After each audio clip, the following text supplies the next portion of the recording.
Je vous propose pour cette vidéo de parler de la puissance des ordinateurs portables Apple afin de choisir justement correctement votre futur Mac portable. Alors évidemment, si vous n'avez pas vu l'introduction de ce guide d'achat, je le redis à chaque fois, allez le voir tout de suite avant de regarder la vidéo actuelle. Vous pouvez cliquer en haut à droite pour accéder à cette introduction sur le guide d'achat des Mac portables que j'ai réalisé. Ou alors, si vous ne pouvez pas cliquer dessus, vous allez dans la description de cette vidéo et vous trouverez un lien qui vous emmènera vers cette introduction. Bon, si vous avez bien vu l'intro, c'est parti, on va parler maintenant de la puissance de l'ordinateur. Alors, la puissance de l'ordinateur, je vais parler de deux choses, la puissance du processeur et la puissance de la carte graphique. Bon, je rappelle rapidement, j'en ai déjà parlé dans d'autres vidéos de mon site internet, que la puissance de la machine ne veut pas forcément dire que la machine va être rapide. Maintenant, on est sur des ordinateurs portables. Tous les ordinateurs portables sont équipés en interne de SSD, j'en ai parlé dans la vidéo précédente. Bon, un SSD, c'est quand même très rapide, donc je dirais que en termes de rapidité, ces ordinateurs seront à peu près tous au même niveau. Je dis à peu près parce que comme je l'ai expliqué précédemment, il y a certains SSD qui sont plus rapides que d'autres. Mais maintenant, s'ils sont tous aussi rapides l'un que l'autre, ils ne sont peut-être pas aussi puissants. Effectivement, la rapidité, c'est la vitesse à laquelle va se dérouler l'interface. Quand j'ouvre une application, la vitesse à laquelle cette application va s'ouvrir. Mais une fois que je suis dans une application, une fois que j'effectue quelque chose, forcément, il y a des choses qui vont demander plus de puissance. Et là, je ne parle pas de rapidité, je parle de puissance. Si je recompresse un film, par exemple, forcément, le film, la recompression du film ira beaucoup plus vite sur l'ordinateur le plus puissant. Donc, comme je vous l'ai dit depuis le début de ce guide d'achat, nous avons trois gammes d'ordinateurs portables. Clairement, il y en a deux qui sont pas orientés pour la puissance, c'est les MacBook et MacBook Air. Les MacBook Pro sont eux plus orientés par la puissance. Alors évidemment, il y a une grosse différence entre les MacBook Pro 13 et 15 pouces. Je vais y venir à la fin de cette vidéo. Mais bon, je me penche tout de suite sur le MacBook et le MacBook Air. Le MacBook, comme vous le savez depuis le début, si vous avez bien regardé les vidéos de ce guide d'achat dans l'ordre, c'est le plus fin, c'est le plus léger qui existe. Il y a des compromis qui ont dû être pris par Apple pour avoir quelque chose d'aussi fin. Donc le compromis principal, plutôt deux compromis principaux. Le premier, c'est qu'il n'y a pas de ventilateur à l'intérieur. Alors ça, c'est d'ailleurs très bien, il fera jamais de bruit. Par contre, s'il est très fin et si en plus il n'y a pas de ventilateur à l'intérieur, ça veut dire que il faut prendre un processeur qui ne va pas du tout faire chauffer l'appareil, ou du moins qui va le faire chauffer le moins possible. Donc le processeur utilisé dedans sera évidemment beaucoup moins puissant que les autres gammes, même que le MacBook Air d'ailleurs, il sera moins performant que le MacBook Air. Alors on est quand même sur des processeurs à 2 cœurs parce que bon, on est en 2017, ça fait un bout de temps qu'il n'y a plus que des processeurs à 2 cœurs, du moins chez Apple. Et évidemment, sur la carte graphique de cette machine, on est sur une carte graphique intégrée. Alors ce n'est pas la même, mais c'est le même principe que pour le MacBook Air, c'est-à-dire que elle va utiliser la RAM en fait de votre machine pour faire tourner les calculs. Elle sera beaucoup moins performante qu'une carte graphique dédiée. Donc même si ce MacBook sera moins performant que le MacBook Air, pour moi, cela reste quand même la même chose. Alors je sais que plein de personnes disent que le MacBook est complètement obsolète, il n'est pas puissant. Oui, il n'est pas puissant. Vous n'allez pas faire du montage vidéo professionnel toute la journée sur un MacBook, ce n'est pas fait pour ça. Mais pour un usage standard, pour du texte, pour faire vos présentations, pour vous brancher sur un vidéoprojecteur, pour présenter quelque chose, pour regarder vos photos, pour gérer vos photos, même avec des applications grand public comme Photo, il n'y a pas de problème. Il peut parfaitement le faire. Le MacBook Air sera un peu plus puissant, donc évidemment ça veut dire que tout ce que je vous ai décrit pour le MacBook Air peut le faire également, ça va de soi. Mais évidemment, si vous avez besoin d'un plus de puissance, il va falloir taper sur les MacBook Pro. Alors les MacBook Pro, on va les séparer en deux. D'un côté, il y a les écrans 13 pouces et de l'autre côté, il y a les écrans 15 pouces. Pourquoi je les sépare en deux? Tout simplement parce que les écrans 13 pouces sont, comme pour les MacBook et MacBook Air, équipés de processeurs bi-cœurs. Donc il y a 2 cœurs dans chacun de ces modèles. Il y a 2 cœurs, par contre, c'est des processeurs qui seront plus puissants que ceux des MacBook Air ou que ceux des MacBook. Donc, bon, ils seront quand même beaucoup plus puissants, même j'ai envie de dire. Donc, vous serez beaucoup plus à l'aise si vous devez faire un peu de montage vidéo de temps en temps, voire si vous devez traiter des photos, mais avec des logiciels beaucoup plus pro, comme, je sais pas moi, Lightroom d'Adobe, par exemple. Mais donc, n'oubliez pas, beaucoup plus de puissance sur les 13 pouces que sur les autres modèles. Maintenant, sur les 15 pouces, alors sur les 15 pouces, c'est vraiment dédié à la performance performance notamment pour du multimédia, et là je parle du multimédia beaucoup plus poussé que du multimédia grand public, puisque vous aurez des processeurs 4 cœurs qui seront au final beaucoup plus puissants que tout ce que vous avez sur les autres modèles. Maintenant, je ne vous ai pas encore parlé des cartes graphiques sur les MacBook Pro. Eh bien, c'est important de voir la différence. Vous avez une carte graphique intégrée sur les 13 pouces et vous avez une carte graphique dédiée en plus de l'intégrer sur le 15 pouces. Alors pourquoi il y a deux cartes graphiques sur les 15 pouces? Eh bien tout simplement parce que la plupart du temps la carte graphique intégrée suffit largement et consomme beaucoup moins d'énergie que la carte graphique dédiée, donc elle permettra d'avoir une meilleure autonomie. Alors évidemment c'est pas à vous de gérer ça, le Mac le gère tout seul, donc pas de problème à ce niveau là.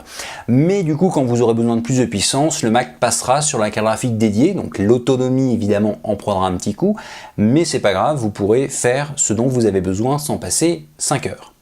Bon, maintenant, si je vous détaille ça, c'est quand même pour préciser une chose importante. Oui, la carte graphique dédiée est plus puissante que la carte graphique intégrée, ça, il n'y a aucun doute là-dessus.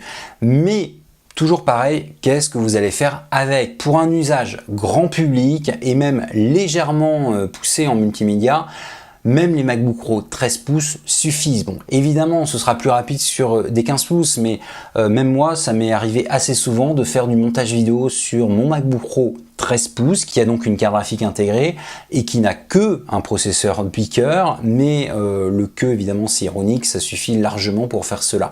Mais bon, bien sûr, si vous faites du montage vidéo très régulièrement, si vous avez des besoins en photo, par exemple, des besoins semi-pro ou pro, là, réfléchissez à l'achat d'un 15 pouces. Alors, évidemment, pour la photo, la vidéo, vous allez me dire l'écran est plus grand. Pour l'instant, je ne vous parle pas d'écran, je vous en ai parlé précédemment, mais là, je ne vais pas vous parler d'écran, je parle que de la puissance, parce que de toute façon, vous pouvez très bien brancher un écran externe sur un ordinateur portable, quel qu'il soit. Donc, quand vous faites du montage vidéo chez vous, évidemment, je vous conseille d'avoir un écran plus grand que le 13 ou que le 15 pouces de votre ordinateur portable. Cela va de soi, c'est quand même beaucoup plus confortable. J'ouvre une petite parenthèse, je l'ai déjà dit dans une vidéo précédente, il y a un modèle de MacBook Pro 15 pouces en vente qui en fait correspond à un ancien modèle, qui n'est pas la gamme actuelle avec les connectiques actuelles. Alors ce modèle par contre a une carte graphique intégrée comme les 13 pouces, mais a bien un processeur 4 cœurs comme les MacBook Pro 15 pouces Touch Bar. Donc lui c'est entre les deux. De toute façon l'intérêt de ce MacBook Pro 15 pouces c'est d'avoir un prix plus accessible pour aller sur un 15 pouces. Mais donc ce que je vous ai dit pour les processeurs du 13 qui suffit dans pas mal de cas, le 15 est plus puissant même s'il a une carte graphique intégrée comme les 13. Voilà, bon, c'est la fin de la parenthèse. De toute façon ce modèle a une connectique différente de la connectique actuelle, donc je vais en parler principalement dans la prochaine vidéo qui va parler justement de la connectique en général. Alors maintenant j'aimerais quand même parler d'une dernière chose qui est extrêmement importante et que trop peu de personnes prennent en compte lorsqu'elles ont un ordinateur et principalement un ordinateur portable. Je vous ai dit que vous pouviez, même sur un MacBook, faire un petit montage vidéo de temps en temps, c'est pas grave, ça tourne, c'est juste que c'est plus lent par exemple qu'un MacBook Pro. Mais c'est possible, vous pouvez gérer des photos, il n'y a pas de souci. Maintenant, il y a une chose importante à prendre en compte, c'est que lorsque vous effectuez des calculs sur un ordinateur, plus les calculs sont gros, donc par exemple la recompression d'une vidéo, plus les calculs sont gros, plus l'ordinateur a besoin de puissance. Donc ça veut dire que le processeur va travailler à 100% ou quasiment à 100%. Donc l'ordinateur va chauffer, donc le ventilateur, tout le système de refroidissement va être mis à rude épreuve. Je vous ai dit que le MacBook ne possédait pas de ventilateur à l'intérieur. Donc, il sera certes silencieux, mais par exemple en cas d'une recompression vidéo, bien que silencieux, il sera très chaud à l'intérieur. Or, l'un des plus grands ennemis des composants informatiques, cela reste la chaleur. Donc attention, je ne dis pas qu'il ne faut pas effectuer de montage vidéo sur un MacBook. D'ailleurs, en passant, je cite le MacBook, par exemple avec son absence de ventilateur, mais si vous avez un MacBook Air ou un MacBook Pro 13 ou même 15 pouces, forcément une recompression vidéo va faire chauffer votre Mac. Par contre évidemment, si vous avez un MacBook Pro 15 pouces beaucoup plus puissant que le MacBook Air, la recompression sera plus rapide, donc il chauffera moins longtemps. Donc quoi qu'il en soit, même si je ne dis pas qu'il ne faut pas s'empêcher d'utiliser son portable, il va forcément s'user, mais c'est normal, c'est fait pour ça.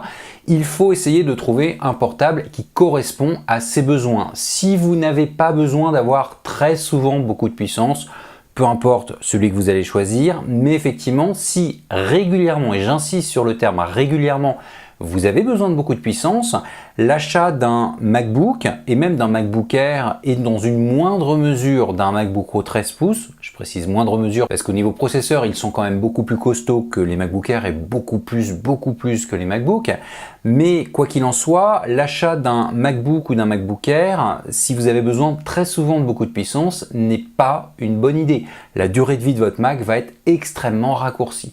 Mais je réinsiste sur ce point, je sais que ça devient lourd, mais je préfère le faire plusieurs fois. Vous pouvez sans aucun problème utiliser n'importe quel Mac pour effectuer un gros calcul de temps en temps. Je parle bien de temps en temps. Bon, et maintenant, qu'on soit bien clair, je parle de recompression vidéo. Lorsque vous montez un film, par exemple avec iMovie, qui est un logiciel grand public, lors du montage, vous n'aurez pas besoin d'une puissance démesurée, sauf évidemment si vous filmez des gros plans en 4K, mais si vous filmez avec votre iPhone en Full HD, en 1080, vous n'aurez pas besoin d'une puissance démesurée. C'est surtout à la recompression, donc au partage de ce film, que vous aurez besoin de beaucoup de puissance. Donc voilà, gardez ça à l'esprit. Quoi qu'il en soit, s'il n'y a pas beaucoup de montage vidéo, voire très peu, ce n'est pas la puissance qui va être le premier critère à prendre en compte pour l'achat de votre Mac portable. Par contre, si vous avez beaucoup de montage vidéo de prévu et si vous avez un appareil réflexe, que vous faites des photos au format RAW, pour ceux qui connaissent, que vous comptez modifier, améliorer, bref, que vous voulez vraiment traiter avec des logiciels pro vos photos, bon, c'est vrai qu'un MacBook, ça va être très léger et ce n'est à mon avis pas le meilleur outil, même s'il peut faire tout ça. Donc maintenant que j'ai précisé ceci, je vous rappelle très rapidement ce que j'ai dit. Le MacBook est évidemment le moins performant, mais ça ne veut pas dire qu'il n'est pas apte à faire ce que vous allez vouloir faire avec. Ça veut juste dire qu'il est fait pour être le plus fin et le plus léger possible, et donc que le processeur consomme nettement moins d'énergie. C'est normal, le but c'est qu'il chauffe le moins possible. Ensuite, le MacBook Air sera plus performant évidemment que le MacBook. Et au-dessus du MacBook Air, vous avez les MacBook Pro 13 pouces qui auront des processeurs plus costauds, même si les cartes graphiques, bien qu'un peu plus puissantes, ne seront pas énormément plus puissantes que celles du MacBook Air. Et après, pour aller vers des processeurs très costauds avec des cartes graphiques beaucoup plus costauds que ceux dont j'ai parlé, c'est évidemment les MacBook Pro 15 pouces, la nouvelle génération. Je rappelle que l'ancien modèle de Mac 15 pouces, toujours en vente, a des processeurs 4 cœurs, donc comme les MacBook Pro Touch Bar 15 pouces actuels, mais aura une carte graphique dédiée, grosso modo comme les MacBook Pro 13 pouces. Maintenant que j'ai abordé la puissance, il y a encore un point à aborder dans ce guide d'achat avant de conclure, c'est le point de la connectique. Donc pour la connectique, je vous donne rendez-vous dans la prochaine vidéo. Vous pouvez cliquer sur le petit i en haut à droite pour accéder justement à cette prochaine vidéo. Et sinon, évidemment, dans la description de cette vidéo, vous retrouverez ce lien sans aucun problème.